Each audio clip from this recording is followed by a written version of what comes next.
Hey guys, tonight I invite you to dim the lights, put your phone on silent, grab a warm drink if you like, and make yourself comfortable. This is your space to drift away while I unfold a story that is calm, steady, and maybe just boring enough to help you relax.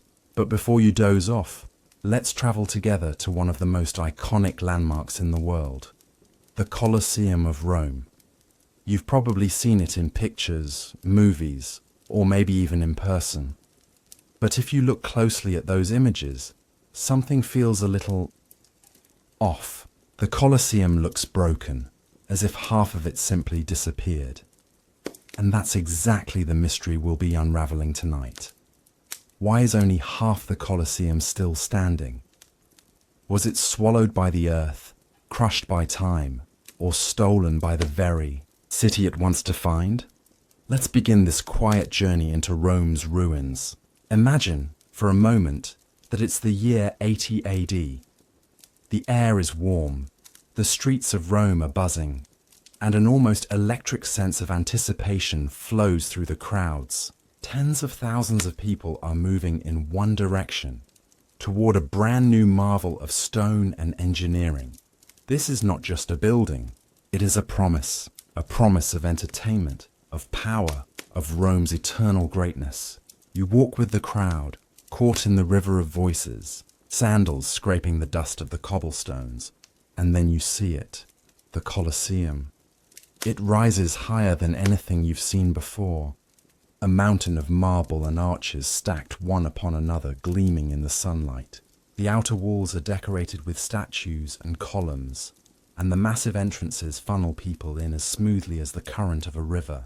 It feels like half a city has poured itself into this space, and indeed, almost 50,000 Romans will soon be seated inside. Senators in their togas, merchants in their tunics, peasants who saved for weeks just to get a place, all gathered under one vast sky, united by the promise of blood and spectacle.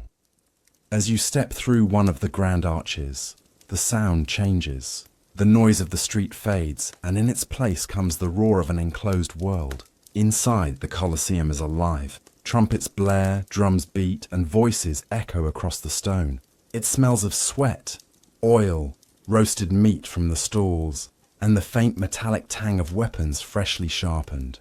Beneath your feet, the ground shakes slightly with the stomp of thousands of feet, as if the very arena itself is breathing. You find your seat high up in the stands and look down. The arena floor stretches out like a golden stage, covered in fresh sand. You can already see the first performers entering. Gladiators clad in armor that glints in the sun, their helmets gleaming, their swords and tridents raised. The crowd roars louder, a wave of sound crashing against the marble walls. Lions pace inside cages at the edge of the arena, restless, their growls swallowed by the noise. In a few moments those cages will open, and the sand will turn from gold to crimson. And then it begins. Two gladiators meet in the center, saluting the emperor, Titus himself, seated in his special box. The fight is fast, brutal, and strangely beautiful. Every clash of weapons sparks a cry from the crowd. When one man falls, the entire stadium holds its breath. Will the emperor spare him, or will his thumb tilt toward death? The decision comes swiftly, and the arena explodes in approval or despair. Blood is spilled, bodies dragged away, and before the sand can settle, new fighters step forward. This continues for hours. Not just men, but exotic animals from Africa and the Middle East are brought in. Leopards, bears, elephants, even giraffes, all forced into battles they never chose. The Colosseum becomes a theatre of life and death, a mirror reflecting Rome's might and cruelty at the same time. For the citizens of the empire, it is glorious entertainment. For the slaves and fighters below, it is survival or the end. The day stretches on, and you begin to understand why the Colosseum is not just an amphitheatre, but a symbol of Rome itself. It is power carved into stone. Every brick whispers of the empire's wealth. Every scream inside it echoes the reach of Roman conquest. When night falls and torches are lit, the building glows like a crown of fire above the city. To see it in its prime is to believe that Rome will truly last forever. But now, step out of that vision. Step back into the present. If you visit the Colosseum today, you will not find that crown of fire. You will not hear the roar of 50,000 Romans or the clash of swords in the arena. Instead, you'll hear the murmur of tourists, the click of cameras, the shuffle of sneakers over ancient stone. And when you look at the building itself, you will notice something strange, something almost unsettling. The Colosseum, this eternal monument of Rome, is incomplete. Half of it looks like the ghost of what it once was. Where the arches should rise, there are only jagged edges. Where walls once soared, now open sky stares through the broken ribs of the arena. One side still stands, tall and proud. The other side looks like it's been gnawed away by time, leaving only fragments. It makes you wonder, what could have happened to half of the Colosseum? How does a structure so massive, so indestructible in its prime, simply lose half of its body? Was it an earthquake? Did enemies tear it apart? Did it just crumble under its own weight? Or, and here's the most fascinating truth, did the Romans themselves dismantle it brick by brick, like scavengers feeding on their own history? That's the mystery we're going to uncover. Standing in front of the Colosseum today, you might first be struck by its sheer size. Even in ruins, even with its missing half, the structure dominates the landscape. Tour buses pull up, street vendors circle with souvenirs, and thousands of people line up each day just to step inside. But the truth is, what you see now is only a shadow of what once existed. The outer ring is incomplete, the arch is broken, the marble gone. And it's in this contrast between past glory and present ruin that the Colosseum's story becomes even more fascinating. Let's return to that vision of the past for just a moment. The Colosseum in its prime was a perfect oval, 4 stories high, encased in white travertine stone that gleamed under the Italian sun. Decorative statues filled its niches. Painted awnings stretched overhead to shield the spectators from the heat. Operated by teams of sailors who managed ropes and pulleys like the rigging of a great ship. Inside, the seats were carefully arranged by class. Senators closest to the action, women and the poor at the very top. Because even in death and bloodsport, Roman society could not abandon its hierarchy. It was not just a theatre. It was an engineering marvel.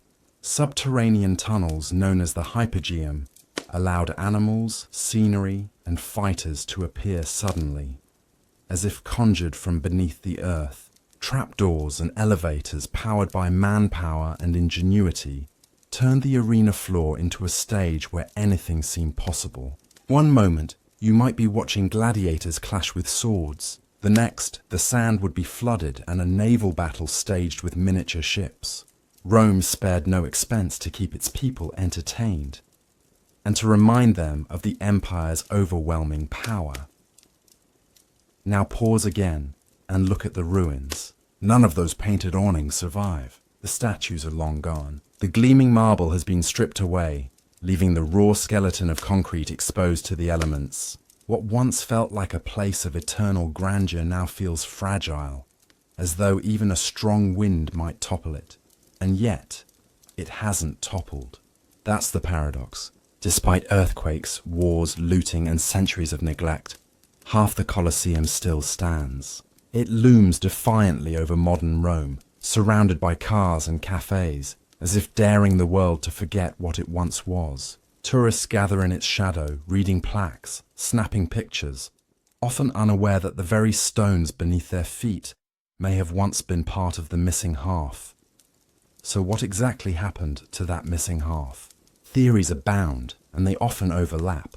Some point to the great earthquakes of 847 and 1349, which shook Rome violently and caused massive sections of the outer wall to collapse. Others note that much of the damage didn't come from nature at all, but from the people of Rome themselves. For centuries, the Colosseum was not treated as a sacred monument, but as a convenient quarry. Its iron clamps were ripped out, its marble hauled away, and its stone reused to build churches, palaces, and even fountains across the city. This is perhaps the most intriguing truth.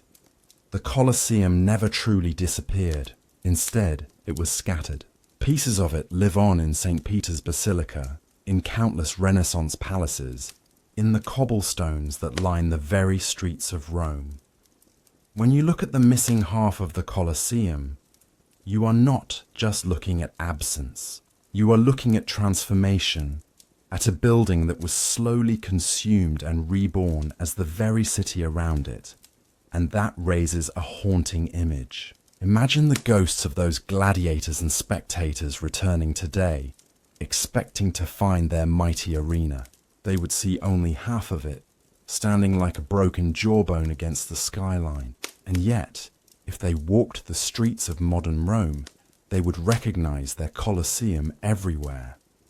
In the marble steps of churches, in the stones of noble houses, in the very bones of the city.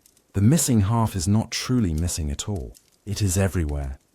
This contrast between the roaring, complete arena of the past and the hollowed, fractured ruin of today is what makes the Colosseum such a powerful symbol. It tells us that nothing, no matter how grand, is safe from time, from nature, or from the hands of humans who reshape the world for their own needs. It also tells us that history doesn't vanish.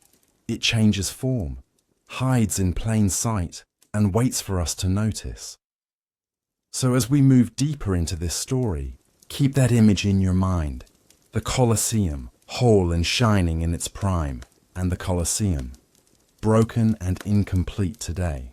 Between those two visions lies centuries of struggle, disaster, and reinvention. And in unraveling that story, we'll find the answer to the mystery. Why half the Colosseum is missing, and what that missing half still whispers to us across the ages. Birth of the Colosseum. When we think of the Colosseum today, we see it as a ruin, a broken circle of arches and shadows. But when it first rose out of the ground, it was not a ruin at all. It was the proud creation of a new dynasty, the Flavians, who wanted nothing less than to reshape Rome itself and leave their mark for centuries to come.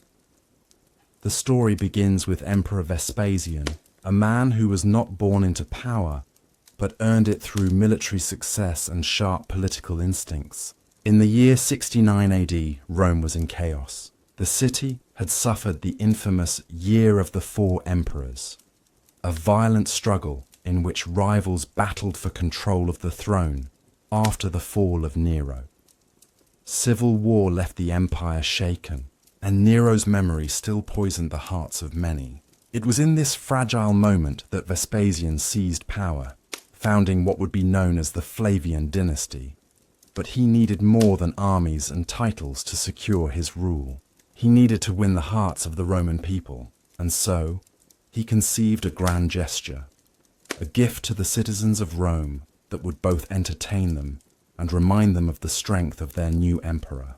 The idea was bold, to build the largest amphitheatre the world had ever seen, right in the heart of Rome. The choice of location was itself symbolic. The land he selected had once been Nero's private pleasure ground, a sprawling palace called the Domus Aurea, complete with artificial lakes, gardens, and golden halls. To the Roman people, Nero's palace had been a bitter reminder of tyranny and excess, a monument to an emperor who cared more for himself than for his citizens. Vespasian turned that symbol upside down. By draining Nero's lake and building the Colosseum in its place, he made a clear statement. The land once hoarded by a selfish ruler was now returned to the people, transformed into a place of public entertainment.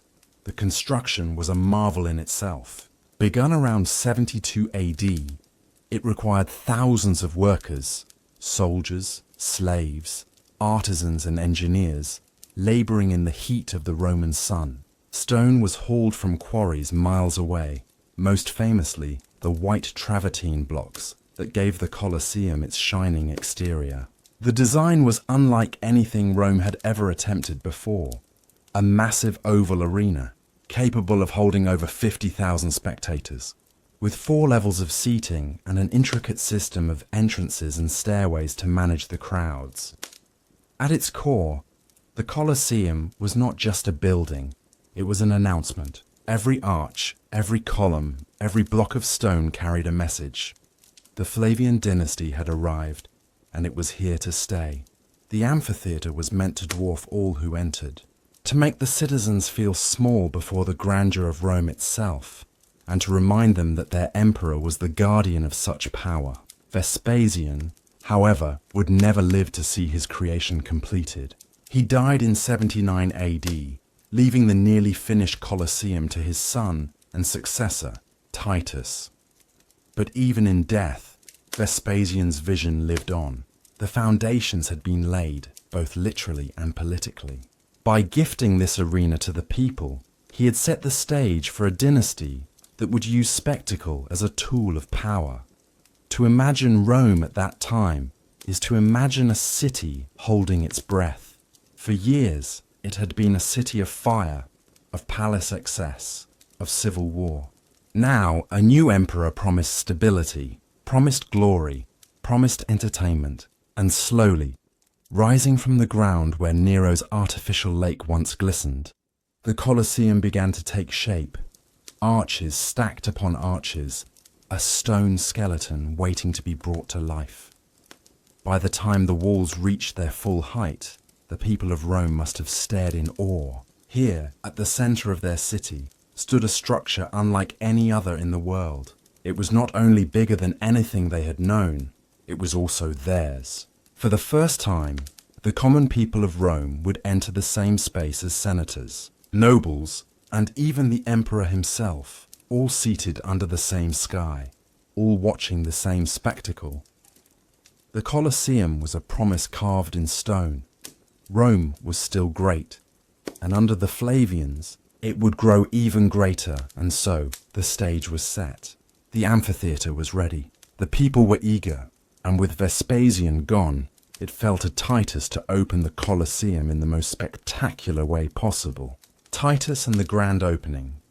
When Vespasian passed away in 79 AD, the Colosseum was nearly complete, but the honor of finishing and unveiling this vast arena fell to his son, Titus. For Titus, the Colosseum was more than just a building project inherited from his father. It was a stage upon which he could secure his own reputation and prove that the Flavian dynasty was worthy of Rome's loyalty. Titus came to power during turbulent times. Just months before his rule began, Mount Vesuvius erupted, burying Pompeii and Herculaneum beneath ash and stone. The disaster shocked the empire, and many wondered if this young emperor could weather such a storm. On top of that, the Flavians still carried the weight of proving themselves against the memory of the Julio-Claudian emperors, the dynasty of Augustus, Tiberius and Nero. The Colosseum offered Titus the perfect opportunity. By dedicating this grand structure to the people of Rome, and by opening it with unmatched spectacle, he could demonstrate both strength and generosity. And so, in 80 AD, the Colosseum officially opened its gates. Imagine the anticipation. The citizens of Rome must have crowded the streets, pouring into the newly built amphitheatre through its 80 numbered entrances. Families, merchants, senators, soldiers, all walked through the same arches, though their seats inside reflected their social rank. The structure itself seemed alive, filled with voices, footsteps, and the smell of fresh plaster and stone. For many, it would have been the first glimpse of the completed building, and its size alone must have taken their breath away. To mark the occasion, Titus announced games that would last 100 days. 100 days of continuous entertainment, 100 days of blood and spectacle, all free to the people. This was more than a festival. It was a demonstration of imperial power, wealth, and generosity. The message was clear. Under the Flavians, Rome would never run out of glory. The spectacles themselves were varied and astonishing. Gladiator fights were, of course, the centerpiece. These men, trained in schools across the empire, fought not only with swords and shields, but with a variety of weapons: tridents, nets, curved daggers, even heavy armor that turned them into walking fortresses. The crowds roared with every strike, with every fall, their excitement rising and falling like waves against the arena's sand. But gladiators were only part of the show. Animal hunts, known as venaciones, filled the arena with exotic creatures brought from the farthest corners of the empire. Lions from Africa, elephants from India, bears from the northern forests, crocodiles from the Nile. Creatures most Romans would never see in their lives appeared before them, often in stage battles against hunters or even against each other. These hunts were not just displays of courage or cruelty. They were reminders of Rome's vast reach. Every beast in the arena was a symbol of territory conquered, of lands brought under Roman rule. And then there were the naval battles, rare but unforgettable. The Colosseum's arena floor could be flooded, creating a shallow basin large enough to stage mock sea fights, complete with ships and sailors. Imagine the astonishment of the crowd as the sand was transformed into water, as vessels clashed in miniature wars, and men fought with oars, spears, and flaming arrows, all within the walls of a building in the heart of the city. The scale of these opening games was staggering. Ancient writers claimed that thousands of animals and countless gladiators took part, with blood spilled on a scale that was both horrifying and mesmerizing. But for the people of Rome, the message was not horror, it was reassurance. The emperor was rich enough, powerful enough, and generous enough to give them this endless supply of entertainment. At the center of it all stood Titus himself, watching from the imperial box. Every cheer, every gasp, every applause was a reminder that the Flavian dynasty had succeeded in capturing the hearts of the people. Rome was united, if only for the span of 100 days, by the shared experience of spectacle. When the games finally ended, the Colosseum had already become a legend. It was no longer just a building. It was the beating heart of Rome's public life, a place where emperors could demonstrate their power and where citizens could lose themselves in the drama of combat, the roar of animals, the clash of steel, and the cries of victory. For Titus, the opening of the Colosseum was the crowning moment of his reign. Though his rule would be brief, he died just 2 years later. The legacy of those 100 days would outlast him.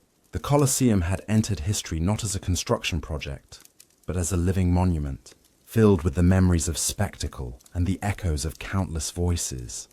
And yet, the opening was only the beginning. Over the years, the Colosseum would continue to host games, festivals, and rituals, weaving itself deeper into the daily life of Rome. It was not just an amphitheater. It was a mirror of the empire itself. Vast, brutal, dazzling, and enduring, entertainment and society. Once the Colosseum had opened, it quickly became more than just a building. It became the beating heart of Roman entertainment, a place where the city's people, from the humblest peasants to the most powerful senators, gathered under one roof. To step inside was to step into a microcosm of Rome itself, where social order, politics, and spectacle blended together in a way that was both mesmerizing and terrifying. The gladiators were the stars of the show. These men came from many walks of life: slaves taken in conquest, criminals sentenced to fight, and sometimes even free men who sought glory or fortune. Trained in specialized schools called ludi, they were divided into categories based on their fighting style. A retiarius, armed with a net and trident, danced lightly around his opponent, trying to entangle him before delivering a strike. A secutor, in heavy armor with a short sword, advanced steadily, like an unstoppable wall of iron. Each match was not just combat, it was theater. The crowd watched with bated breath as strategy, skill, and raw courage played out in the sand. And the crowd itself mattered as much as the fighters. Every swing of the sword, every splash of blood, drew a reaction. The audience roared in approval, booed in discontent, and sometimes even demanded the life or mercy of a defeated gladiator. That famous thumbs up or thumbs down moment may not have been exactly as Hollywood imagines it, but the power of the people's voice was real. A gladiator's fate could hang on the whim of thousands of shouting spectators, or on the final gesture of the emperor seated in his gilded box. Yet the games were not limited to human combat.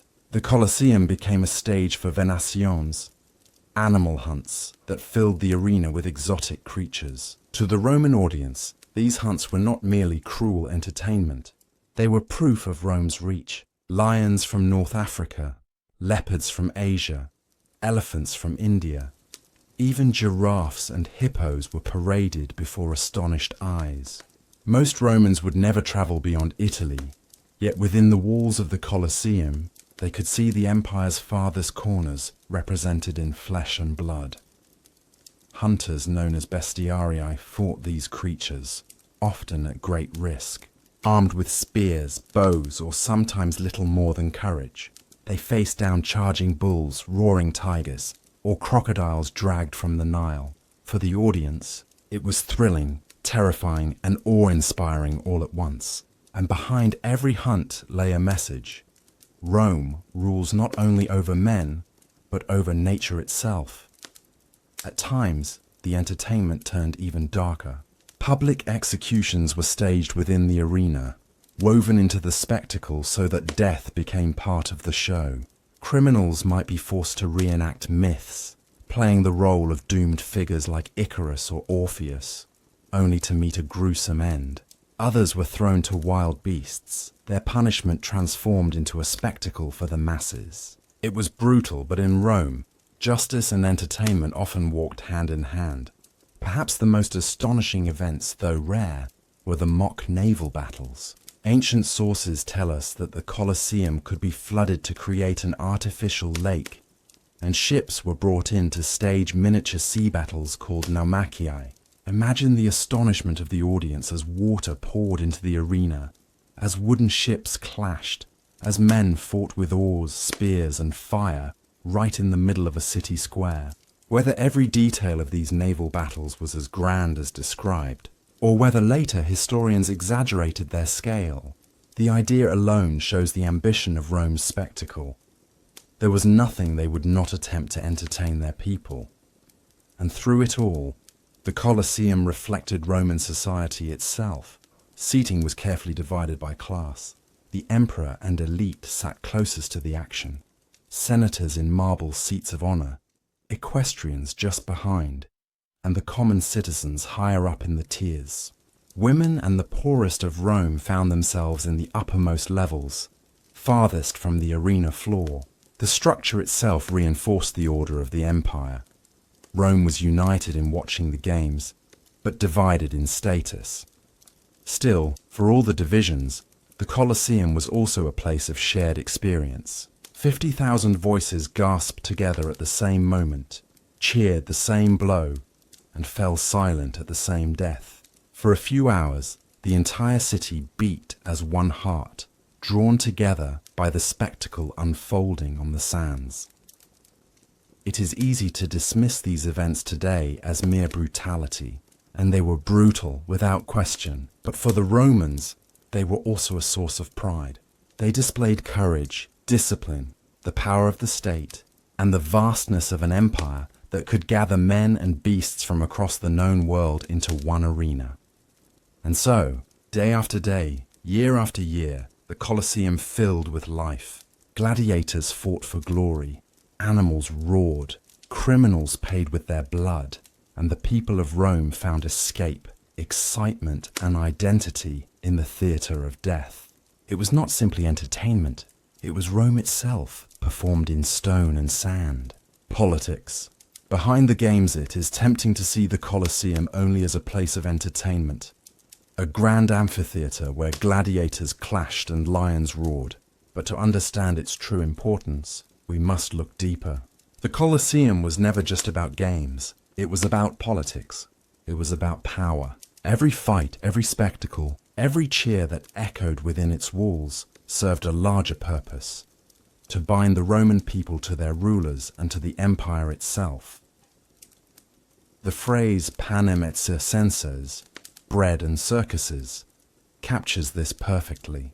The Roman emperors knew that to keep the people content, it was not enough to provide food. They also had to provide distraction, entertainment, and a sense of participation in the grandeur of the empire. The Colosseum became the ultimate tool for this policy. Admission was free. Seating was open to all classes, though divided by rank. The games themselves were lavish, staged with resources that could only be provided by imperial wealth. By giving the people these spectacles, emperors bought loyalty, or at least silence, in exchange for entertainment. But the Colosseum was more than distraction. It was propaganda carved in stone. The games told stories of Rome's power, its discipline, and its divine destiny. When exotic animals from distant lands were paraded in the arena, they reminded the crowd of Rome's vast conquests. When criminals were executed in theatrical ways, they reminded citizens of the empire's justice. When gladiators displayed bravery, they reflected the martial virtues that Rome claimed as its foundation. Every event reinforced the same message: Rome is strong, Rome is eternal, Rome is supreme. The emperor himself was central to this performance. Sitting in his box, visible to all, he presided over the games like a god. He gave the signal to begin. He acknowledged the crowd's cheers, and sometimes he decided the fate of a defeated gladiator. To the people, the emperor was not distant. He was present, sharing in their excitement, their joys, and their bloodlust. In this way, the games created a bond between ruler and ruled, a bond of spectacle and shared emotion. It is no coincidence that the Flavian dynasty, which built the Colosseum, rose to power after years of civil war. They needed legitimacy. They needed to prove that they were not tyrants like Nero, who had built palaces for himself, but rulers who gave gifts to the people. The Colosseum was that gift. It stood on the very ground Nero had stolen for his private estate, and now it was open to all. The message could not have been clearer. The Flavians were emperors for the people. Other emperors followed this model. Domitian, the younger brother of Titus, continued the tradition, sponsoring games to win favor. Later rulers too used the Colosseum as a political stage. When times were troubled, when famine struck, or taxes weighed heavily, or wars dragged on, emperors turned to the games. A spectacular festival, a parade of gladiators, a flood of animals, could distract the people from their hardships and remind them of Rome's enduring strength. And yet, beneath the joy and spectacle, there was also control. The Colosseum gathered tens of thousands of people in one place. Here, the emperor could see them, hear them, and measure their mood. The cheers or jeers of the crowd acted almost like a political barometer. If the games were well received, the emperor's popularity was secure. If not, it was a warning sign. The arena was both a gift and a test, both entertainment and a reminder of who held power. There is a certain brilliance in this system. By turning bloodshed into spectacle, the emperors channeled the people's passions into controlled rituals. Anger, excitement, fear, and joy all found expression in the Colosseum, leaving less room for rebellion outside its walls. For a few hours at a time, the people of Rome were united, their voices rising in unison, their attention fixed not on politics or grievances, but on the sound of the arena.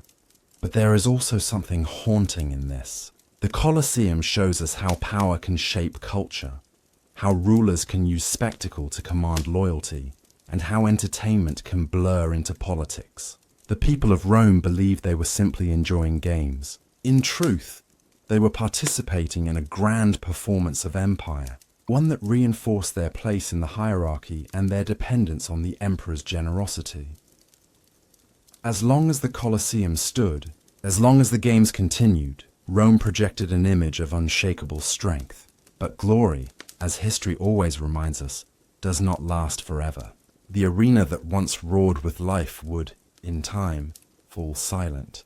Its stones would crumble, its games would end, and its purpose would change. The Flavians built the Colosseum to immortalize their dynasty. Instead, it became a symbol of both the heights of Rome's power and the inevitability of its decline. The fall, decline and damage. When the Colosseum was first raised in the heart of Rome, it seemed eternal. A monument of stone and ambition, it defied time, weather, and even the ambitions of emperors. For centuries, it stood as the great symbol of Rome's might. Yet even stone, as the centuries remind us, is fragile. The first blows against the Colosseum did not come from armies or vandals, but from the earth itself. Rome rests upon a restless ground. The Italian peninsula lies within the reach of seismic fault lines, and earthquakes have long haunted the land. For much of the Colosseum's early life, fortune spared it. But as the centuries wore on, the tremors came. The Great Quake of 847 shook the city with merciless force. The proud amphitheatre, already weathered by time and neglect, cracked under the strain. Huge portions of the southern wall collapsed, tearing open the ring that had once enclosed the games. Blocks of travertine tumbled into dust, leaving jagged scars where once there had been perfect arches. The people of medieval Rome, no longer the citizens of empire, but a scattered community clinging to the remnants of greatness, saw this disaster with a mixture of awe and resignation. To them, the ruin of the Colosseum was not only a tragedy, but a sign, a reminder that even Rome, once mistress of the world, had fallen under the judgment of time. The quake of 847 was only the beginning. 2 centuries later, in 1349, another earthquake shook the city. This one was worse. Already weakened, the Colosseum could not withstand the shock. Vast sections of the outer wall collapsed, leaving the amphitheatre permanently broken. The southern side was reduced to rubble, and what we see today, the Colosseum with one half intact and the other missing, is largely the result of this single catastrophe. Imagine the scene, the ground rumbling beneath the feet of medieval Romans, houses swaying, bells clanging in their towers, walls cracking as people rushed into the streets in panic, and amidst it all, the Colosseum, the ancient giant, groaning under the pressure of nature's fury, dust rising, arches crumbling, stones tumbling down in an avalanche that must have echoed like thunder through the city. By the time the quake subsided, the amphitheatre was no longer whole. It was a ruin, and though later generations would still look to it with awe, the Colosseum of the emperors, the place of games and glory, was gone. Nature had done what no invading army had achieved. It had humbled Rome's most enduring symbol. And yet, in that destruction lay opportunity. The rubble of the Colosseum, the massive stones that once framed its arches, did not lie untouched for long. In a city where new churches rose, where palaces needed stone, and where the memory of empire mingled with the ambitions of popes, the fallen Colosseum became something more, a quarry. Earthquakes may have shattered the Colosseum's body, but what truly hollowed it out was not nature. It was Rome itself. For in the centuries after its collapse, the Colosseum was treated less like a monument of history and more like a convenient treasure chest of stone and iron. Picture medieval Rome for a moment. The empire was long gone. The city, once the bustling heart of millions, had shrunk into a smaller, humbler community. Streets that once saw triumphal processions were quiet. Grass grew in the cracks of ancient paving stones, and the ruins of temples stood like ghosts among the living. Resources were scarce. To build a new house, to raise a new wall, to repair a church, stone was needed.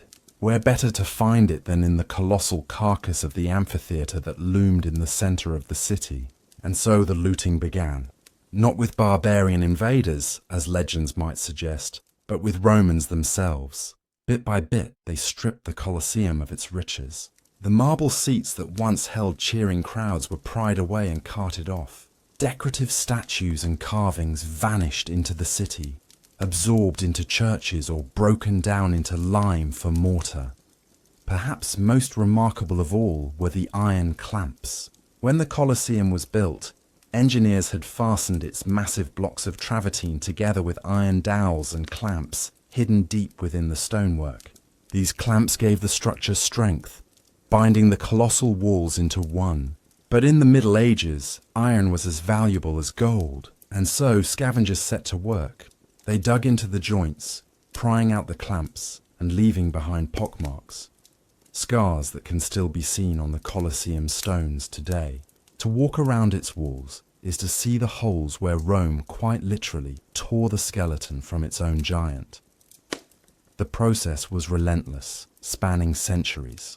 The Colosseum became, in effect, Rome's quarry, a place where stone could be gathered more easily than cut anew from distant mountains. New palaces rose, built with the bones of the amphitheatre. The walls of medieval fortresses bore blocks that once echoed with gladiatorial cheers. Even the very mortar that bound Rome's later buildings often came from lime produced by burning fragments of the Colosseum's marble. It is almost ironic. The Colosseum, once built as a symbol of unity, a place where all of Rome gathered together under the same sky, became, in its decline, the source of countless smaller projects scattered throughout the city. The Great Circle was broken, its parts spread into 1,000 different corners of Rome, and yet the Colosseum never completely disappeared. Even as Romans dismantled it, they could not erase its presence. The outer walls, though broken, still rose high above the city, casting their shadows over the medieval streets. For some, the ruin was a convenient quarry. For others, it was a haunted place, a reminder of pagan Rome, of blood and games, of a past that the Christian city could never fully escape. By the 12th century, some noble families even fortified sections of the Colosseum, turning its arches into defensive strongholds. Imagine knights riding through its corridors, shields glinting where once gladiators had walked. The Colosseum had shifted from arena to fortress, from entertainment to survival. But the looting never ceased entirely. Generation after generation, Rome returned to its ruin, chipping away, taking what it needed.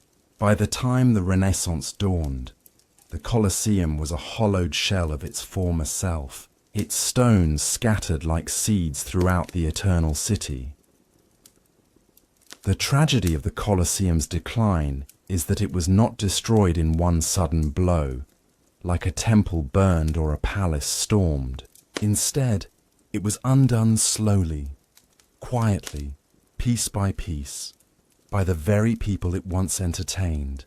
The ruin we see today is not just the work of earthquakes or time. It is the legacy of centuries of human hands, prying, chipping, and carrying away the amphitheatre's glory. By the late Middle Ages, the Colosseum was already scarred and fractured, but its stones still stood in abundance, like a mountain of neatly cut blocks waiting for anyone bold enough to claim them. And no one was bolder in this regard than the most powerful figures in Rome itself, the popes. It may seem strange at first. The Colosseum, once the arena of gladiators and pagan spectacles, was hardly a Christian monument. In fact, to many early Christians, it was a place of horror, remembered, rightly or wrongly, as a site of martyrdom where believers were thrown to the beasts. But by the time the Middle Ages gave way to the Renaissance, Rome was less a memory of martyrs and more a city constantly under construction. Cathedrals were rising, palaces expanding, basilicas being rebuilt in ever more magnificent style. And all of these projects required stone. Where better to find it than the greatest ruin in the city? Beginning in the 14th and 15th centuries, papal decrees allowed, and in some cases encouraged, the systematic stripping of the Colosseum. Marble facing that once gleamed under the Italian sun was torn away. Decorative columns were removed. Even the very bones of the amphitheatre, those massive travertine blocks, were carted off to build the grandest Christian monument of all, St. Peter's Basilica. Yes, The very church that today crowns the Vatican, the heart of Catholicism, was raised in part with stone from the Colosseum. When you stand in the shadow of St. Peter's, you are also, in a strange way, standing in the shadow of the amphitheatre that once roared with gladiatorial combat. And it wasn't only St. Peter's. Noble families of Renaissance Rome, the Barberini, the Farnese and others, treated the Colosseum as their private stockpile. Palaces that still impress visitors today owe much of their grandeur to stones pulled from the ruined amphitheatre. The Palazzo Venezia, the Palazzo Barberini, the Palazzo della Cancelleria all drank from the same ancient well, each new block removed leaving the Colosseum weaker, barer, more ghost-like. There's an old saying in Rome, quod non fecerunt barbari, fecerunt barberini. What the barbarians did not do, the Barberini did. It was a bitter joke, aimed at the noble family that stripped so many ancient monuments, but it applied equally to the Colosseum. The truth was clear. Rome's greatest ruin was being consumed not by enemies, but by its own children. Still, not everyone approved of this dismantling. Some saw the Colosseum as a relic of Rome's greatness, unworthy of such treatment. By the 16th century, a new spirit began to stir in the city, the spirit of Renaissance humanism. Scholars rediscovered the glory of antiquity, poets praised the ruins, and artists sketched the amphitheatre's broken arches with reverence. Yet admiration did little to stop the plundering. Beauty alone could not stand against the demands of construction.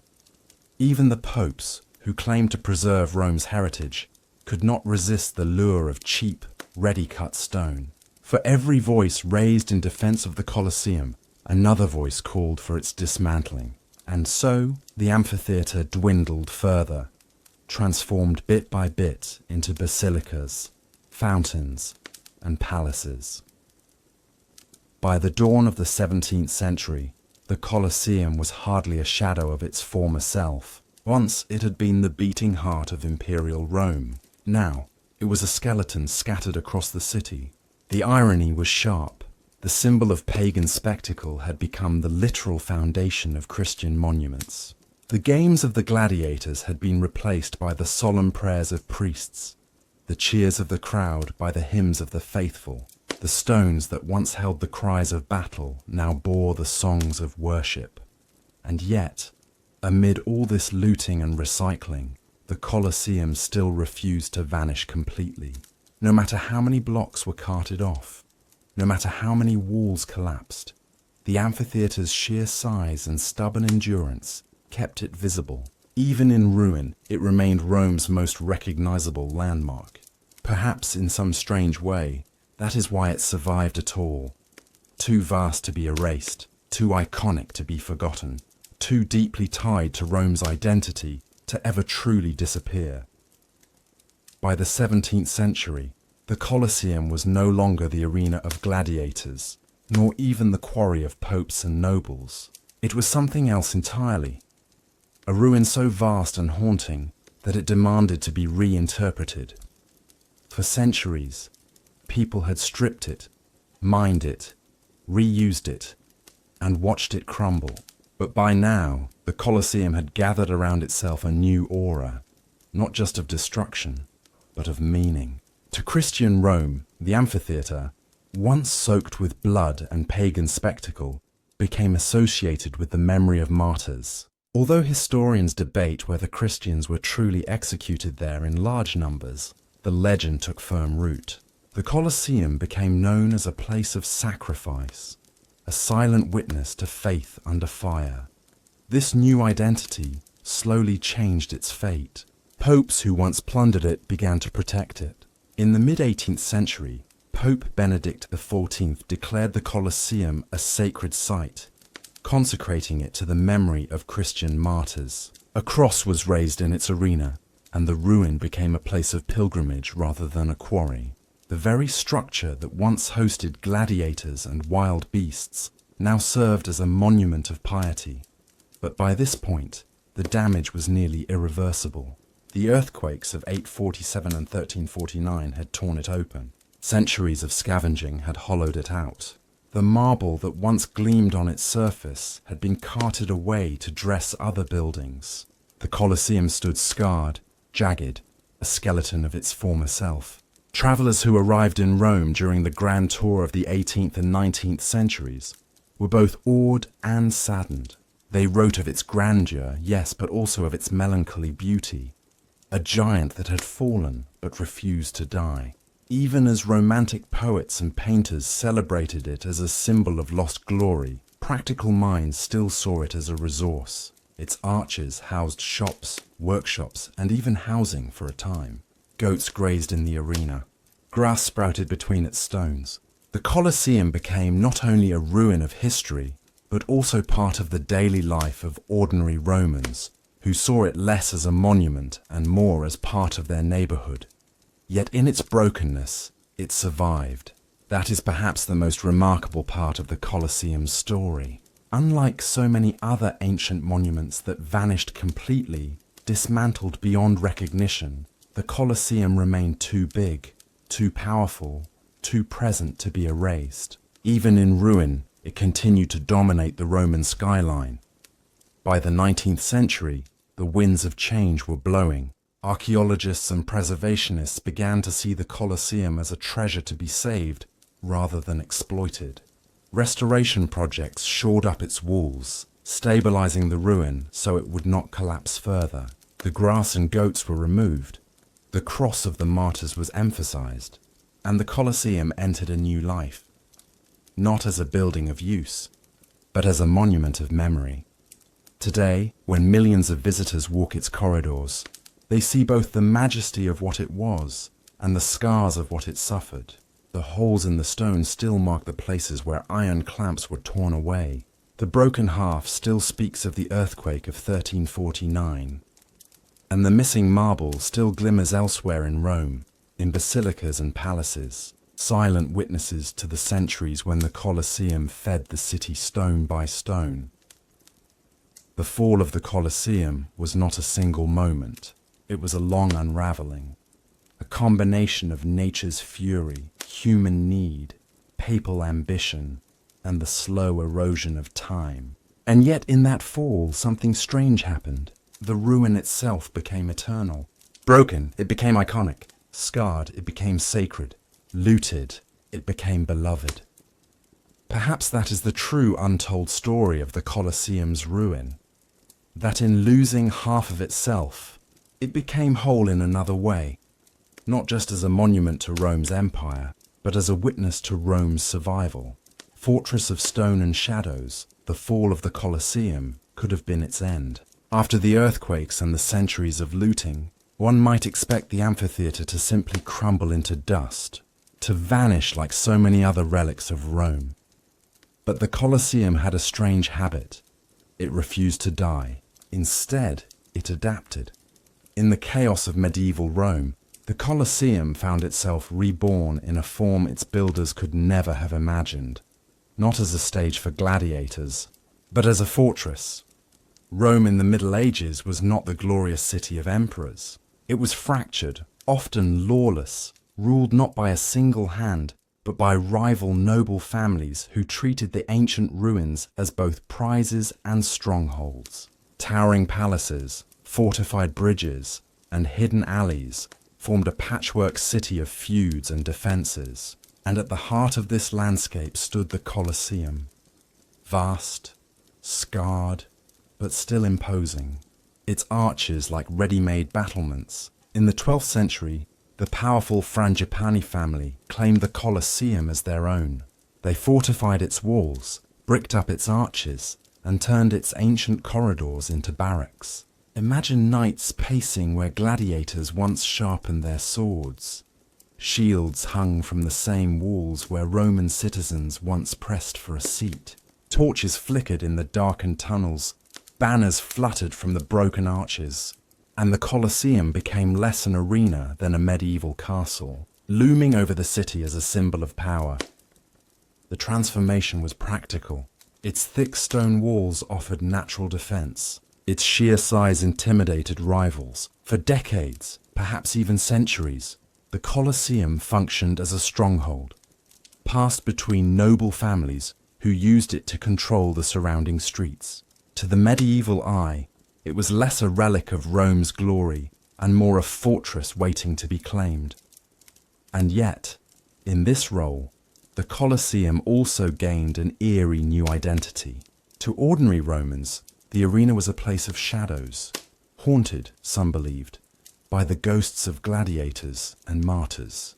Night wanderers swore they heard the clash of swords echoing in the dark or the growl of invisible beasts prowling beneath the moonlight. The Colosseum's arches, once filled with cheering crowds, now gaped like empty sockets, a hollow skull watching over the city.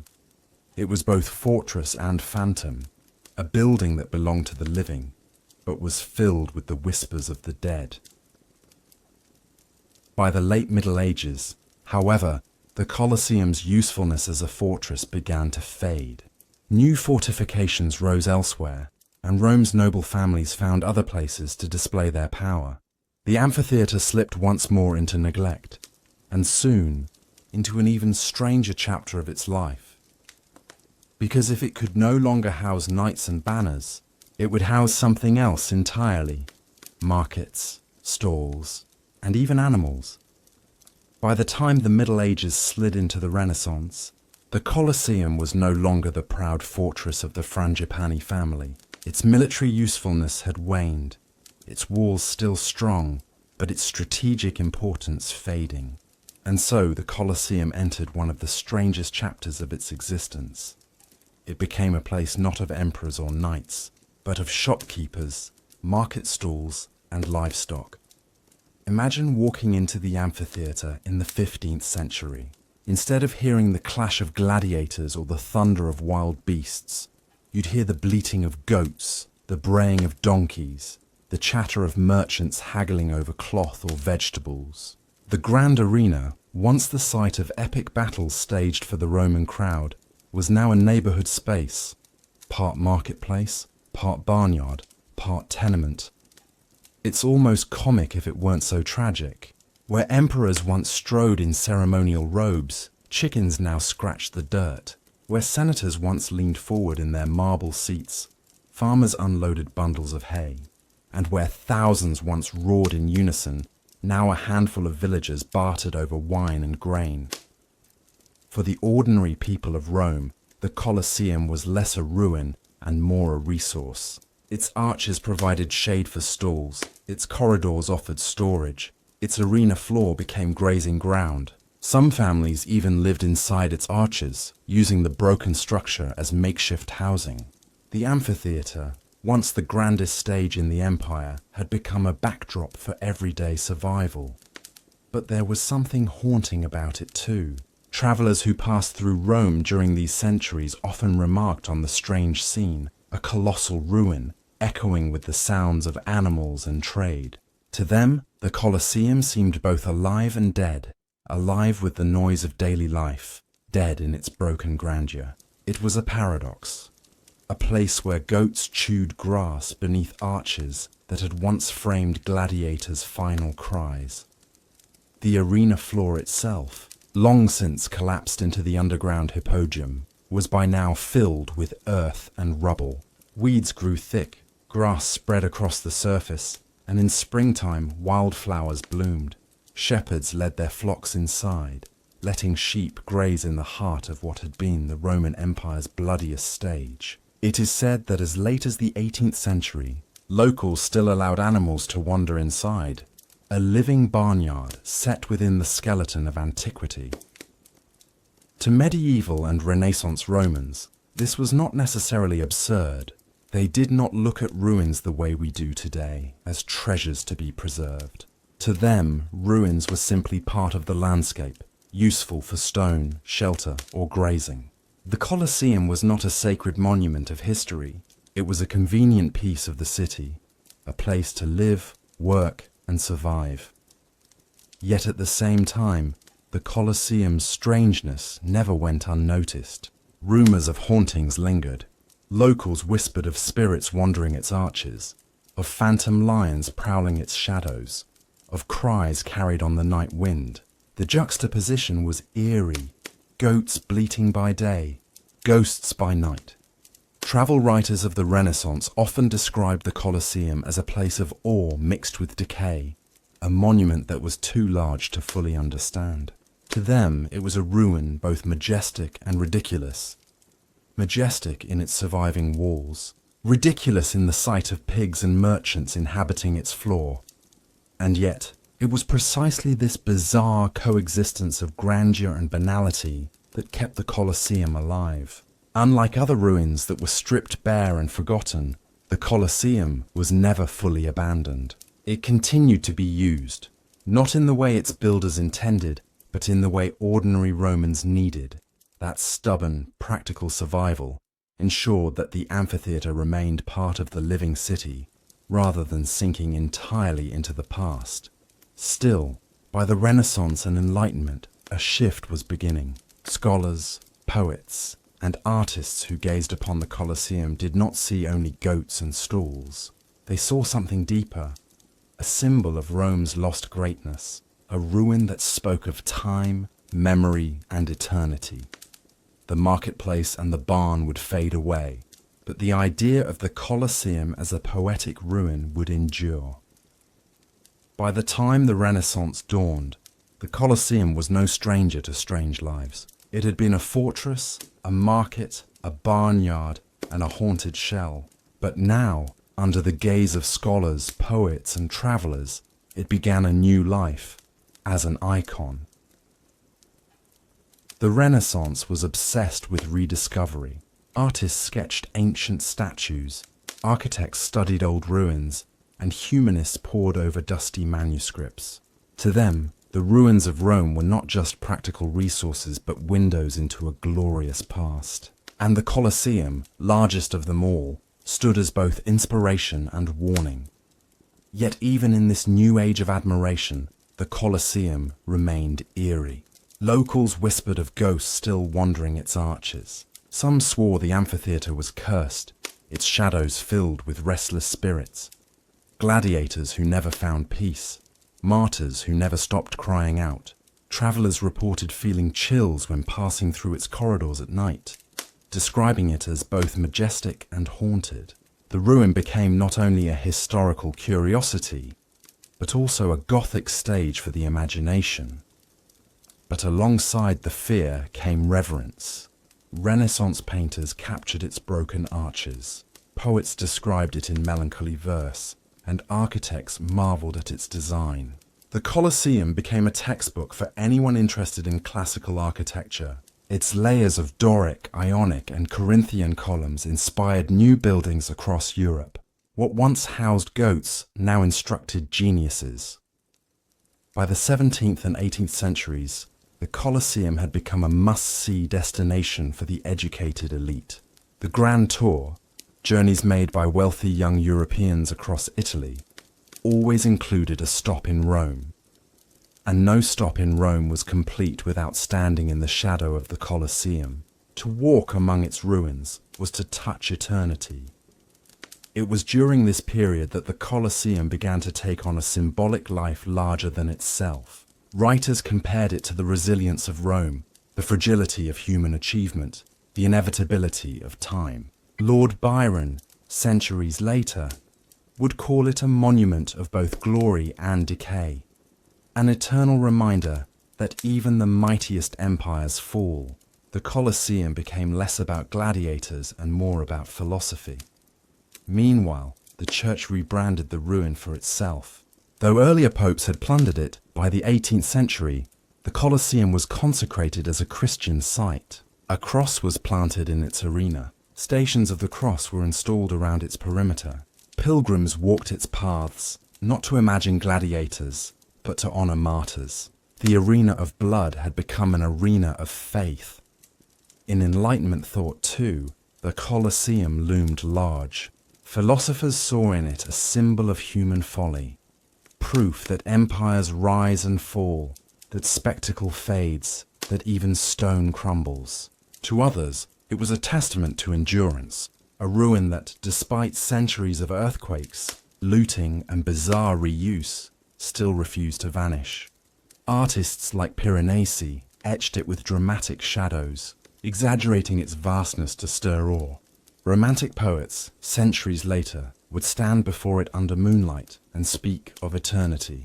To them, the Colosseum was not just a ruin, but a metaphor for time itself, unstoppable, unmerciful, and yet strangely beautiful. What is striking is how the Colosseum, in this symbolic rebirth, carried all its strange histories with it. The haunted stories, the goats, the marketplace, the fortresses, all added layers to its identity.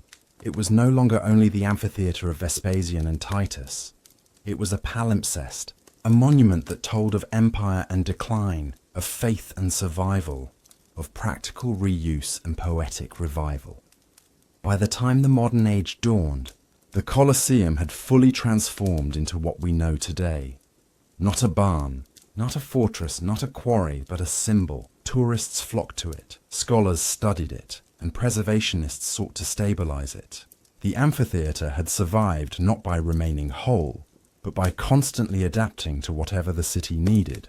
Fortress, market, barn, relic, ruin, icon, and perhaps that is why it endures. Other monuments of Rome have disappeared entirely, their stones carted away, their names forgotten. But the Colosseum lived on by being useful, even in the strangest ways. Its weird reuses kept it alive, until its symbolic revival gave it eternal life. Today, when you walk among its arches, you are not just walking in the footsteps of gladiators. You are walking through a history of transformations, from fortress to barn, from haunted ruin to eternal icon. The goats are gone, the markets closed, the fortresses abandoned, but the memory of them lingers, woven into the story of the greatest ruin of them all. The missing half mystery. The Colosseum as we see it today is only half of what it once was. But why? How did one of the greatest monuments of antiquity shrink into a mere shadow of itself? The answer lies in a combination of natural disasters and human intervention. Earthquakes, stone recycling, and centuries of opportunistic looting. Rome, a city of resilience, also bore the burden of nature's fury. In 847 AD, a devastating earthquake shook the city. Columns cracked, arches collapsed, and parts of the Colosseum's upper tiers tumbled into dust. A second major earthquake in 1349 was even more destructive, reducing entire sections of the structure to rubble. Stone once used to hold up the arena now lay scattered on the ground, broken, forgotten, and exposed. Yet the natural destruction was only part of the story. Humans, driven by necessity and ambition, contributed heavily to the missing half. Over centuries, the Colosseum became a quarry for the very city that once cheered within it. Iron clamps, designed to hold the stone blocks together, were pried out and melted for reuse. Marble surfaces, carved with exquisite detail, were stripped and transported to build churches, palaces, and public buildings. Every time Rome needed a new monument, the Colosseum provided the materials. The irony is striking. The Colosseum disappeared, not because it was abandoned, but because Rome itself was being rebuilt on its bones.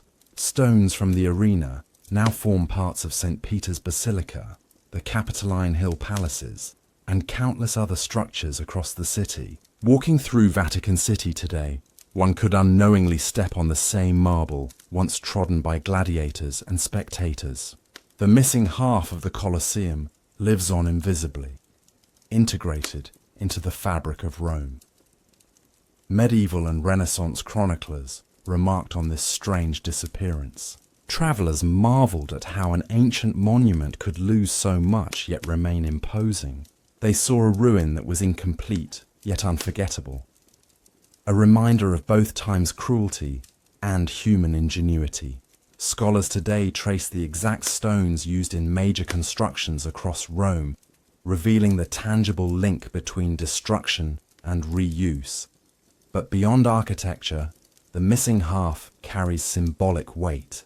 The Colosseum was not just a building, it was a stage of spectacle, power, and politics. Its reduction mirrors the decline of Rome itself, a civilization that once commanded continents now standing on the remnants of its past glory.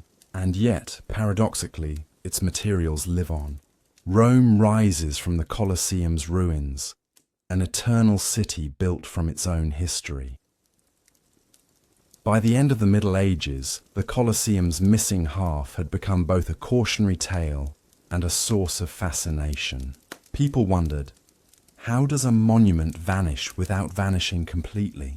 The answer, as we now know, lies in a combination of nature's power and human opportunism, a dynamic that shaped the city as much as it shaped the ruins themselves. To truly understand the missing half, one must imagine the Colosseum in its prime. Picture the grandeur of the full ellipse, every tier filled with spectators, the roar of the crowd rising above the arena, gladiators and wild beasts performing below. The other half, now gone, once mirrored this spectacle. Its absence is not just a physical loss, but a missing heartbeat of Roman life. The systematic stone recycling, particularly during the Renaissance, accelerated the disappearance. Popes like Sixtus V and noble families stripped the Colosseum for their grand projects. Marble blocks, travertine, and iron fittings were removed, transported, and repurposed. Builders often preferred ancient stone, cut and shaped perfectly, over quarrying new materials. In a sense, the Colosseum became a library of building materials, its stones telling stories in new forms across the city. Every time you see the Vatican, the Capitoline museums, or even certain Roman fountains, you are indirectly seeing a piece of the Colosseum. This historical irony makes the ruin more than a monument. It makes it a living entity. The missing half is everywhere yet nowhere. It has been absorbed into the life of the city itself. Tourists marvel at the structure still standing, but few realize that its absent counterpart is literally beneath their feet, supporting Rome's enduring skyline. The narrative of the missing half is also a story of resilience. Despite earthquakes, looting, and centuries of neglect, the remaining half survived. And it survived not just physically, but symbolically. Today, archaeologists and preservationists have stabilized what remains, ensuring that future generations can witness the majesty of the Colosseum. Yet even as it stands, incomplete, it continues to teach an essential lesson. Time erodes all things, but human ingenuity and reverence can preserve memory. The missing half also challenges our perception of history.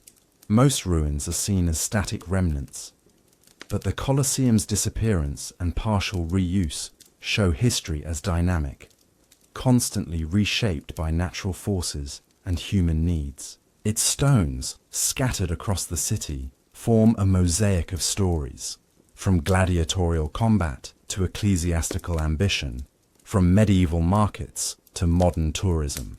Each fragment is a piece of the puzzle, and together they reveal a civilization constantly reinventing itself. So next time you gaze at the Colosseum, consider this. Half of it is missing, yet fully present in another form. When you visit Rome, the city itself is a continuation of the arena, and the stones beneath your feet might have once held up crowds cheering for life, death, and glory. The Colosseum's missing half is not gone. It is everywhere, a hidden but powerful testament to the resilience of both stone and civilization. The story of the Colosseum, from its majestic rise to its partial disappearance, is more than just history. It is a reflection on human nature, civilization, and the paradox of creation and destruction. Humanity has an uncanny ability to both build and dismantle, often using the very same materials. The stones of the Colosseum were quarried, raised, and shaped for glory, only to be later pried apart and repurposed for other monuments. This cycle of destruction and reconstruction is a fundamental aspect of human progress. Every empire, every civilization has left traces in what it builds and in what it consumes. The Colosseum exemplifies this vividly. Its grandeur made it a symbol of Roman power, and its dismantling became a symbol of Rome's enduring adaptability. Even as earthquakes crumbled its structure, the city found a way to reuse the remnants. Iron was melted down, marble transported, stone reused. In essence, the Colosseum never truly vanished. It transformed, scattered across Rome, embedded in churches, palaces, and fountains. This scattering is symbolic. It mirrors the human tendency to fragment the past while building the future. We are collectively both preservers and destroyers.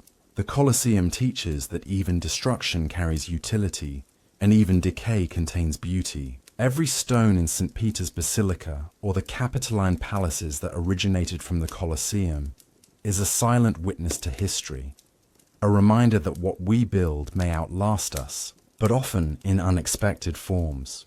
Moreover, the Colosseum stands as a reflection on impermanence and continuity. Time spares nothing, yet human ingenuity ensures that nothing is truly lost.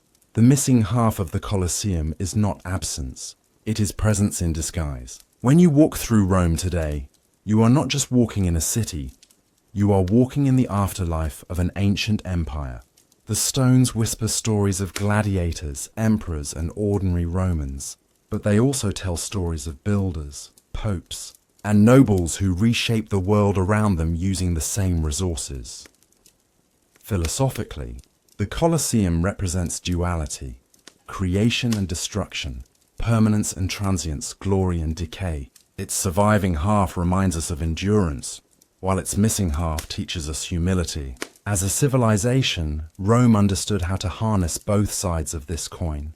And as observers today, we can learn to see beauty not only in what remains, but in what has been transformed, scattered, and repurposed. The reflection becomes personal too. How often do we, in our lives, destroy something to rebuild it anew? How often do we take what already exists and reshape it, perhaps unknowingly preserving the essence of what once was? The Colosseum is a monumental mirror, showing humanity's eternal dance with its own creations. Its stones, scattered yet immortal, remind us that loss and transformation are inseparable from legacy. And that's the story of the Colosseum. Its rise, its fall, its strange transformations, and the mystery of the missing half. From gladiators to goats, from emperors to popes, every stone has a story to tell, and every ruin is a reflection of human ambition, creativity, and impermanence. History isn't just in books, it's all around us, hidden in plain sight, scattered across cities, waiting for curious minds to uncover it. If you enjoyed this journey through time, don't forget to hit that like button, subscribe, and turn on notifications. You won't want to miss the next dive into history's hidden corners. And drop a comment below. Which part of the Colosseum story amazed you the most? The grandeur, the decay, or the scattered legacy? Dim the lights, relax, and stay curious, because history is never truly gone. It's just waiting for you to discover it.